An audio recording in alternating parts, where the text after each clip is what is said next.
Elsa Stuart, Hi. it's nice to have you here. Thank you. You kind of decided, we got you at the last minute. And yes, I feel like as of this morning. You're my first yoga instructor on the Okay, Get fun. Busy podcast. So you have a company called iHeart Yoga Yes. out here in Southern California.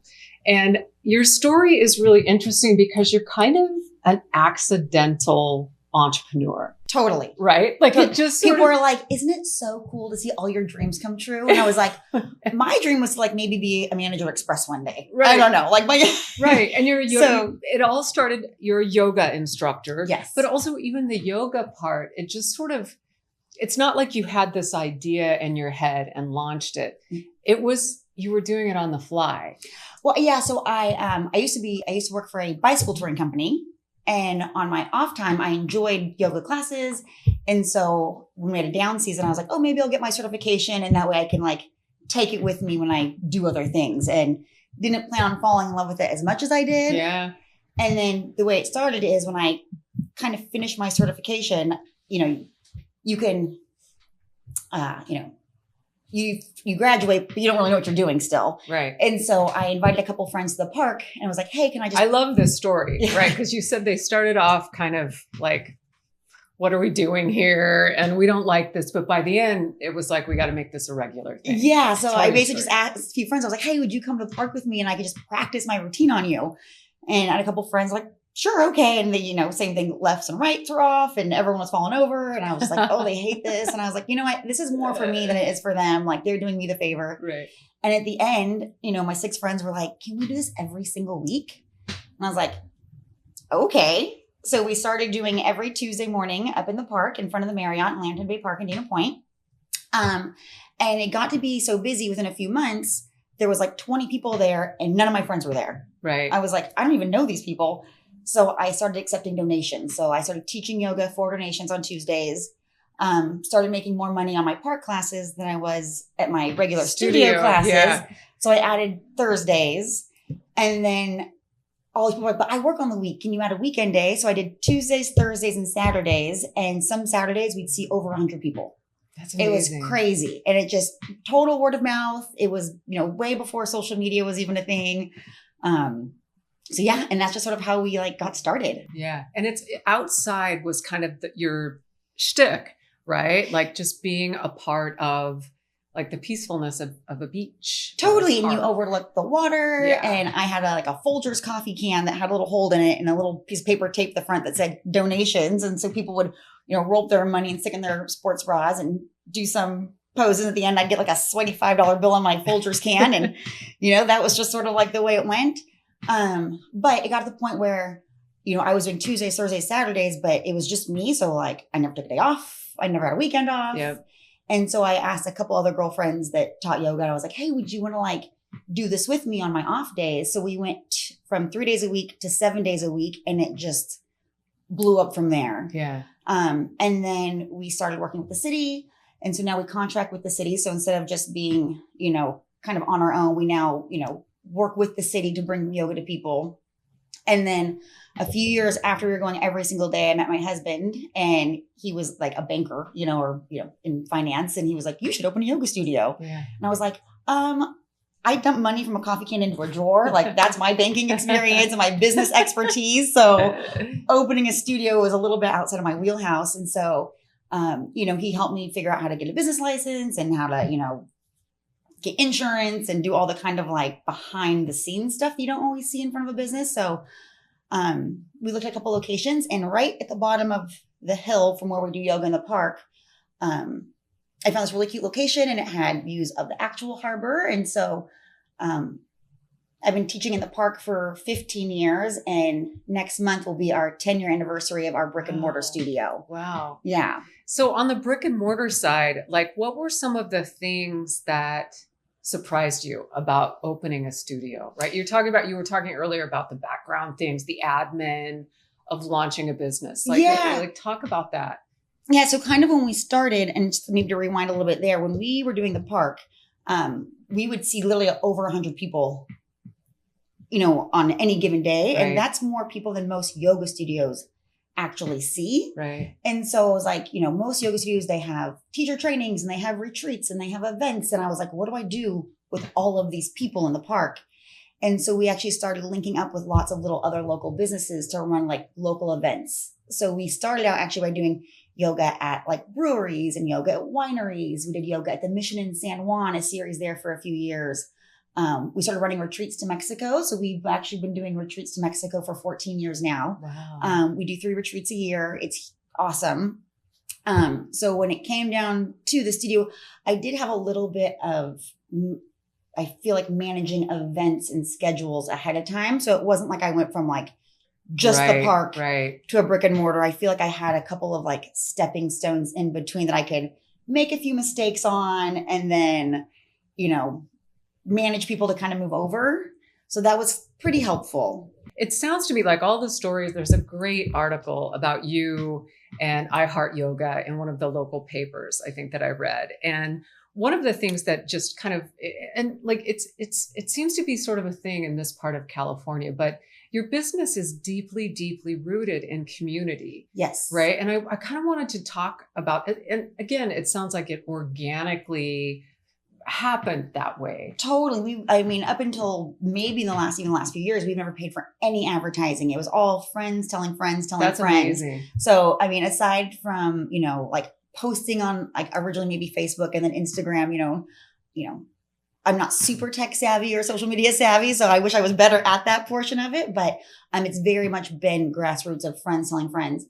I also think I was a teacher for a long time before I opened a yoga studio. Okay. And I do think, you know, I've had a couple friends that have owned yoga studios as well or become friends over time. And I think if you went to business school and opened a business or you like doing yoga, but you didn't teach, you don't know what it's like to necessarily be a teacher. Yeah. And so I feel like I treat my teachers really well. You know, I always think like if I was a teacher, how would it make me feel? Right. And even with my husband, because he helps me run the business side of it, he's like, you should do this or you should do that. And I'm like, ooh, I know it's in theory that sounds good, but it's going to make me feel like I'm, you know, clipping their wings or, you know, being too much of a hover parent or boss. You know, I'm like, you have to give them some creative freedom. So I think I always ask myself, like, how would that make me feel if I was a teacher? Right. And then kind of implement that. So I feel like that's kind of one thing that's really helped my teachers be able to own their class and their space. I give them a lot of freedom to kind of create their own like vibe in their class so they can have, you know, and I feel like my job is to support the teachers and it's the teacher's job to support our students. Right. And that way everyone is feeling like taken care of. A lot of yoga studios, when you go in, if anyone does yoga on the regular, you know, and you come in, everyone's really quiet before class and everyone's kind of just like waiting for class to start.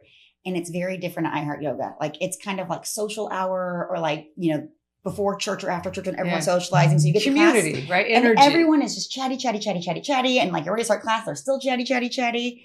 And everyone's might be like, hey, people are supposed to be quiet before class. And I'm like, well, in some studios, but we really like the fact that like, and if there's a new student, someone who's already been there for a while will always be like, let me show you where the prop closet is. Oh, let me show you, you know, like, you know, the things. And old students really love to embrace new students and kind of show them the ropes a bit. So it really helps everyone feel really comfortable. So instead of coming into the studio and feeling like it's very stale or quiet, you walk in, you feel like you're in a hug from day one. Yeah, that's really interesting. And you said it's largely word of mouth and local. Like how do you, it's a crowded market. No matter where you open a yoga studio, it is a saturated sector, right? So how do you keep that edge, right? Your competitive edge? Yeah. So because I've been teaching for so long and I originally hired really good teachers and we pay up for good teachers and I give them a lot of freedom. So it kind of makes them want to stay with me versus going other places. A lot of teachers will teach lots of places where I kind of create this little family to begin with. And then we've actually started doing our own teacher trainings for probably the last 10 years. And so we train our teachers, not just how to teach yoga. It's not just how to teach yoga, but it's the way you treat your student 15 minutes before class starts, and then the way you treat the student in the space the 15 minutes afterwards. So as soon as you walk in, it's just a whole experience.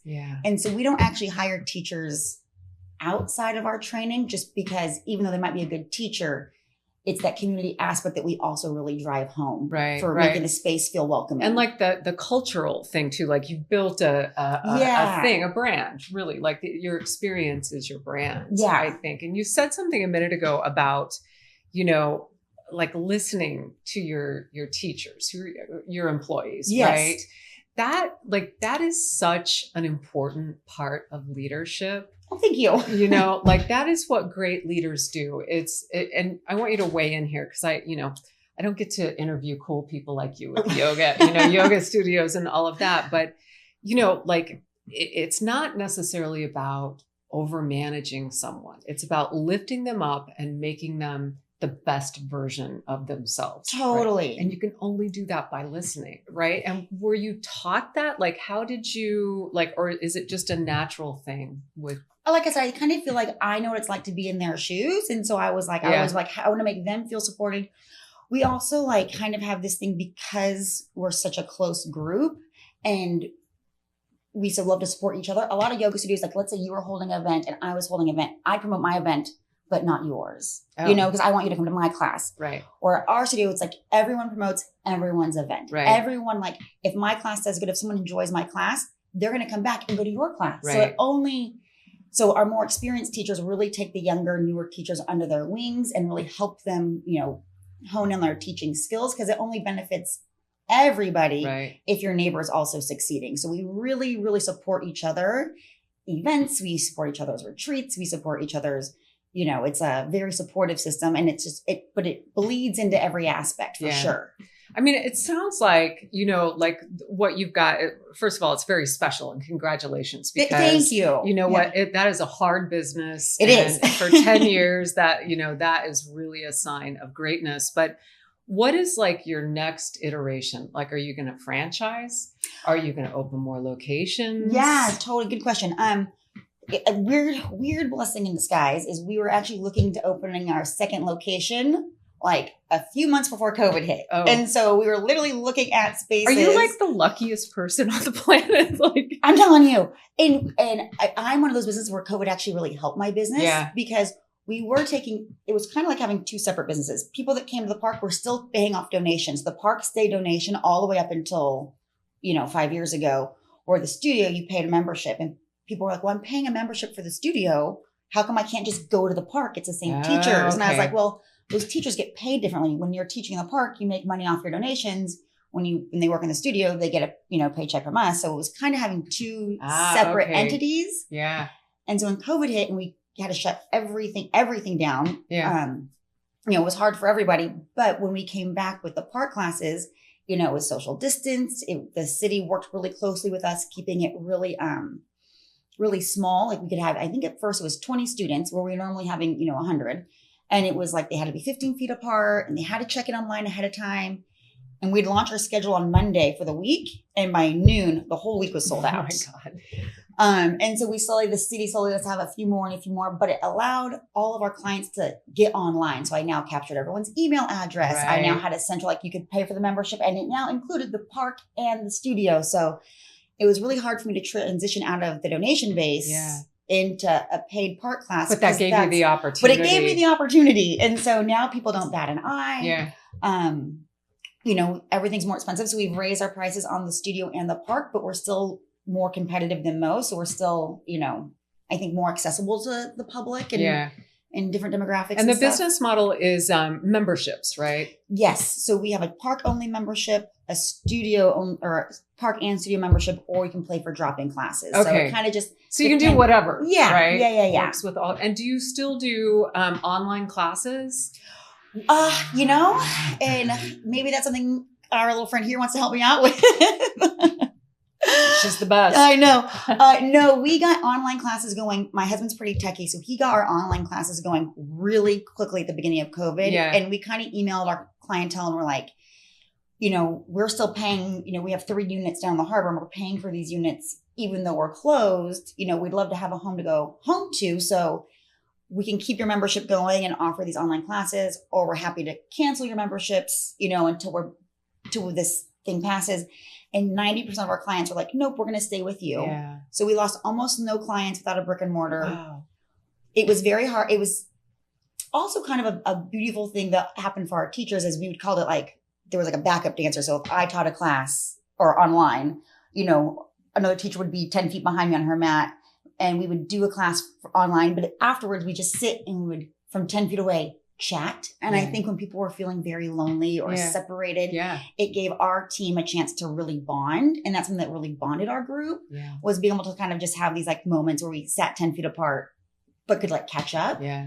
But it was pretty challenging for me to run online classes. It wasn't my forte. Yeah. And so once we opened back up, that kind of it's drifted, different but now. it is something I would like to look into in the future. There's a real market for that. And Totally. let me just tell you like my experience. So I live very remotely, right, in Colorado. I live on a ranch. It would take me an hour and a half to get to a yoga class, right? But I am a dedicated, devotee to yoga and Pilates, right? It's just my jam.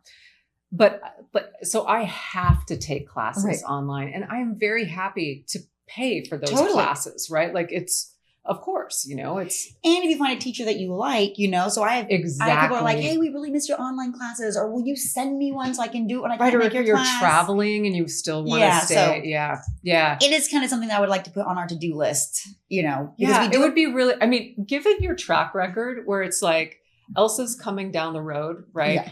And there's a piling steam of shit, right? And you're about to step in it, but you somehow know to step around it, right? Like you are very, very lucky. And it would be very interesting to see what you could do online. And we have, like I said, we have really good teachers and we do train from within a specific style. That's what we've come so far to come to our classes. People do come to the park, like they make it a destination. People come from San Bernardino and they come from Riverside and they come from Huntington Beach. And they'll make a day out of it to come to yoga in the park because they really enjoy our teachers and the style that we've kind of created. Yeah, that's really cool. When I was in Laguna, I had some free time yesterday. So I went up to Laguna and I used to live there. And there's always yoga out, on the beaches and Main Beach and on the rocks and whatever. Well, they had laughing yoga yesterday. I've seen this. And I am telling you, I don't think it was very strange, but it was so funny. You cannot help but laugh and feel better when you just walk past. Right. Like, it was infectious. It was just like that. I could never do that, but that's really funny. Like that. I get that. It made me feel kind of happy. But,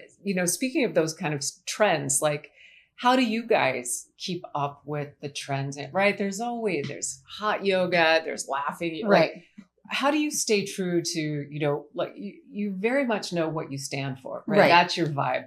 But how do you stay current? I think a lot of what we did is kind of just things that I enjoy. So I think, I've had this business for 15 years. And so it's definitely. That is amazing in this industry. Totally. Yeah. Totally. And you said good luck, but it's also a lot of hard work. It most certainly is. No, but I think, a lot of our events have kind of changed what my interests were. Like if you look back at our posts from 10 years ago, we're all in like really neon colors and very bubblegummy, and now it's very like neutrals and a lot of it's just things that I enjoy doing. So like we're at this really beautiful hotel. I don't know if you guys have mentioned where you're at, but this beautiful hotel. So we actually do a series at this hotel. Oh, you do? Yes. It's very cool. We meet out by the fountain. We have a DJ. We do yoga by the fountain overlooking the ocean. Oh, that is so cool. And then we all come back here and get a cocktail. So the class includes class, DJ, cocktail, by the ocean. And so it just builds community. It's things that we enjoy. It's a very cool location. My kids, we ride our bikes on the beach here a lot and end up here. So I was just like, I love this hotel. We just end up here a lot. Anyways, I wonder if they'd want to do an event with us. Yeah. Same thing. We were at the Mission one time for Mission, Christmas of the Mission. I'm like, look at all this grass. It's so beautiful. So, the Missions in San Juan is huge. Yeah. We had a series there for 2 years in the Mission, which was really beautiful. So they're kind of just, I think if I see a plot of grass, I'm like, we should do yoga there. Yeah. We're just little local businesses. So we do paddleboard yoga. And so me and a girlfriend were like, let's just run some paddleboards and try it out. And see, it was before there was paddleboard yoga schools or anything. And we just went out there and just put it online. And we're like, I kind of like to just throw spaghetti at the wall. Yeah. And if it sticks, great. So I want to talk about that. And if it doesn't stick, this is no harm, no foul. You are a cool story because you're fearless. Well, thank you. You're working hard. At least on the outside. Yeah. On the inside, we're all kind of like inside, there's quite a few nerves. But like that, the whole, there's something to be said for business discovery through experimenting and playing, right? Like totally. The playfulness of what you're let's get some paddle boards. Let's go try this. Let's do yoga at the Mission. Like, you don't limit yourself to thinking, outside, your lanes, right? Yeah. And I think when we first opened, before I opened our studio, I was a really strong teacher. I taught a really strong power class. I'm like, I'm gonna have a really strong studio. All my power students are gonna come over. And we're by the harbor, and it's a little bit more of a mature community. And it's a lot, it's a lot of kind of mature people that just want a really soothing class by the water. And our gentle classes are one of our most popular, so it's not my thing. Yeah. But, we now have teachers that like really adapt to that style of teaching, and it's their, so a lot of times I'll put things on the schedule that another teacher wants to do. And I'm kind of like we're going to do a yoga for runners, like a run and a beer at the end. And I'm like, not really my thing, but put it online. And of course people are already signing up, so sometimes it works. And sometimes I think, oh, this will be a great event. And then no one will sign up. Shows, and I'm like, well, okay. But you allow yourself to try it, right? I think when we opened the studio, I was really nervous. I was when you the brick and mortar. Okay. I remember thinking like, I have a really good reputation. People really like me. I have a good thing going. Why were you nervous? And I was like, what if I do this and I fail, and now everyone knows me as a failure instead of the success, And I was really scared. And I was like, well, they're not going to stop coming to my class because my studio failed. They just will keep going to the park. And I was like, I'd hate to look back in 10 years wondering what if. Yeah. I'd rather give it my all and have it not work and be like, well, at least I tried. Yeah. Versus looking back and being like, I wonder what would happen if I had done that, you know? And now I'm like, whew. So it allows me to kind of do things knowing that like I could fail and that failure would be okay. Yeah. And then same thing, like for our teachers, it's like, they're not scared to do anything. So I'm like, whatever, if it doesn't work out, we all give our best. There's no downside to it not working out. On those moments, right? Like fear in entrepreneurship is, it's paralyzing, right? And the fear of failure is like triple paralyzing, right? So how did you, because on the other side of your fear is your success, even if you fail, right? Like you just have to clear that, that fear obstacle. How did you get past that? Is it like your optimism? Is it just like, how did you get past that fear? I think a lot of it's age. Yeah. I think you can fail a lot when you're younger, and you kind of take it to heart, like you did something wrong. Yeah. Or, a relationship. Take it really personally. Yeah, a relationship ends. You're like, what did I do? And it's like, in the end, looking back, it's like, it wasn't you. It just wasn't a right fit, So I think I actually have two kids, a 4 and a 5-year-old, and my 5-year-old, she's very nervous, a little bit more insecure, a little more cautious. And my little one's just like, woo. Yeah. And I always say, my little one's me before 35, and the other one's me after, the older one's me before 35, and the little one's me afterwards. Like she just kind of has that mature, I think experience. I think you experience failure a couple times and you realize it doesn't kill you. It doesn't kill you. What's the worst? It actually wasn't that bad. Yeah. You're your own worst critic and stuff, you know? And even a lot of times things that I felt were not a success, people had so much fun at. So I was kind of beating myself up, or everyone else had a great time. And I'm like, why am I beating myself up? Like I didn't get the numbers I wanted, but everyone that did showed up. Yeah. You have to define what success is. what success is. So I'm like, well, we can be successful, with, Yeah. So I think a lot of it is I've had a lot of failures along the way too. Yeah. And I just realized it hasn't it doesn't hurt. It doesn't sting as much as it used to. No, exactly. And failure is not, it's, you're going to fail, right? Totally. It just is part of the process. Yeah. And it's a wonderful opportunity to learn and to open up to new ideas and trying new things. And, so it's just part of the process. And there are some entrepreneurs, startups who fail, who cannot let it go. Yeah. Right. Like it defines them. Right. And I think that like you are walking proof that you can take some risks and maybe it's not going to be what you thought it was, but you will survive them. Totally. Right. And like when we started, like, when I had the park going, and we were working for donations, like, we'd bring in a good amount of money on certain days. And if I was ever sick or needed help, I would bring in a different teacher to help out, and they'd be like, this is amazing. Like, I want to start my own yoga in the park. I'm like, yes, go do it. Do it.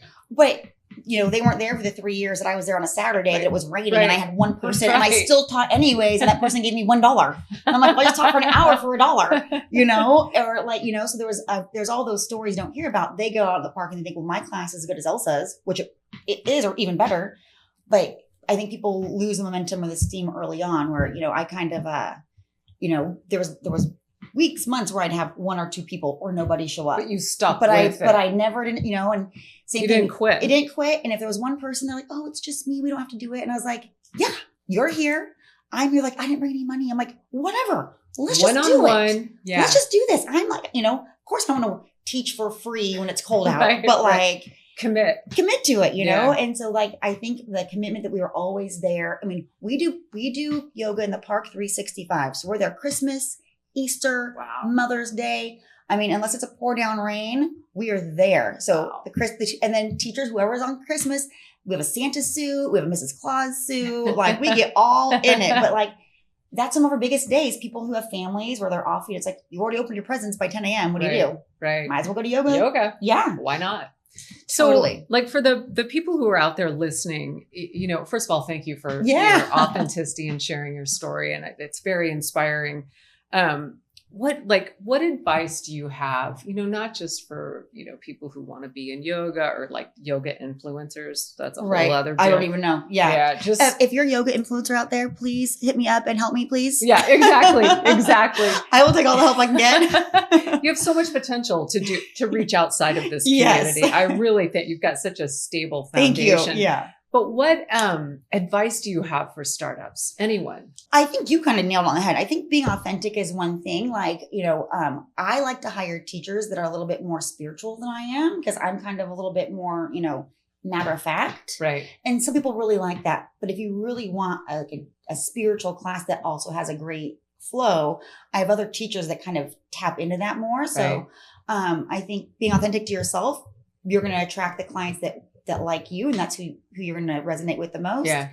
And then kind of just not giving up, like I said, like I was in the park for a long time, with one person.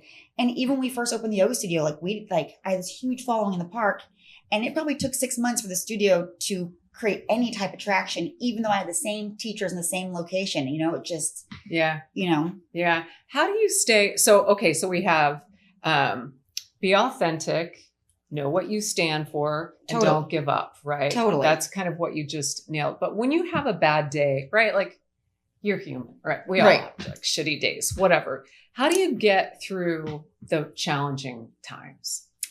As a yoga teacher, don't take it into class with you, Yeah. So I feel like we all have bad days, but I don't talk about it when I'm teaching. No. No.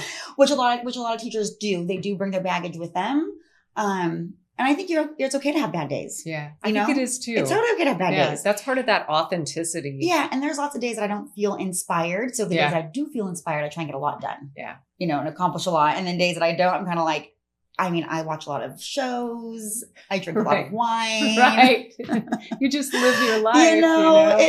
Wine and Netflix. I don't know. Yeah. There is nothing wrong with that. Yeah. You know what I mean? Any other pieces of advice? I always think a good mentor is good too. Like if you want to be a yoga teacher, it's nice to kind of, until you can find your own voice. I like, you kind of emulate teachers that you enjoy. Yeah, that's very true. So it's like, you don't go through yoga teacher training and day one, you can teach a great yoga class. You have to continue to take classes. You have to continue to ask questions. Yeah. And seek, stay curious. Yeah. When you teach, continue to ask for feedback, especially from teachers that you admire. Yeah. So I do think, just having like a mentor or, just, like my teaching style changes on the regular. I'll take someone's class. I'm like, well, that was interesting. Yeah. And all of a sudden it'll kind of shift when I'm, I look at classes that I taught years ago and it's totally different now because I'm a different person and I enjoy different things. But you're still teaching. And I think that is like, it's not like you've removed yourself to some ivory tower, right? As a business owner, like you're in it. I will say before I owned the business or before the business took so much out of me, I think my classes used to be a little bit more inspired. Really? Now I wear a lot of hats. And so I feel like my effort into my class, but that helps me hire better teachers that have time to put into it. But you're still, even if you don't feel inspired, I feel like you're probably still inspiring other people. Oh, thank you. Yeah. And just like, it makes a huge difference, when you see the coach out there participating, right?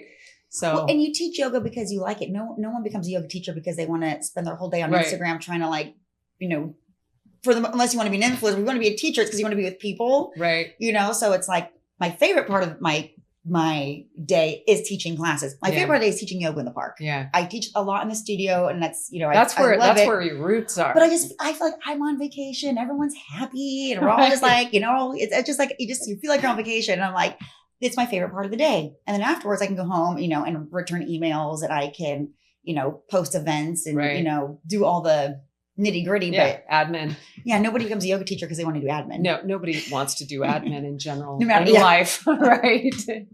I really appreciate you like coming in last minute. Yes, and I'm glad it worked out. it's a really cool, like it's a very inspiring story because it's very real, Thank right? you. And people can relate to you and your story, and you have this, you shine, right? And so I think that your story is going to help a lot of people. Like, just start. Yeah, just you start. know? Just start. Just start. Whatever it is. We have a teacher. She's a little bit younger. I'd say she's Danielle. She's talking about you.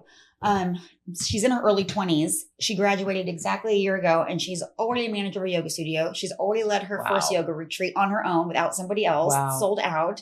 She teaches for us. She puts workshops on the calendar everywhere, you know, so she's hit the ground running, and not all of her first events were sold out or huge, but it didn't discourage her from continuing to do it. And she just goes, well, I just listened to your stories and I just did what you did. I'm like, well, perfect. See? And so she's, yeah. An accidental mentor. Yeah, Right? totally. You know, but same. It's like, it sounds kind of cliche, but it is just, you know, you got to just kind of keep going and Yeah. not allow the things that you think of failures as failures, Stop but you. just, you know, stepping stones. Like, what could I have done differently? Yeah, learn from it. Always learn Totally. from it. Okay, so in closing, I have to ask this because Oh yeah. I'm extremely curious. Not so nervous. do you have what is the craziest batshit bonkers yoga story you have for us? Oh my gosh. I've been asked this question in a long time. I would say it's our very first yoga retreat. So I put a retreat together. We had 36 people. We sold out in like a week. And so we put 2 more on the calendar that same year. Cause I was like, Oh my God. why am I turning people away? Right. Let's just add more.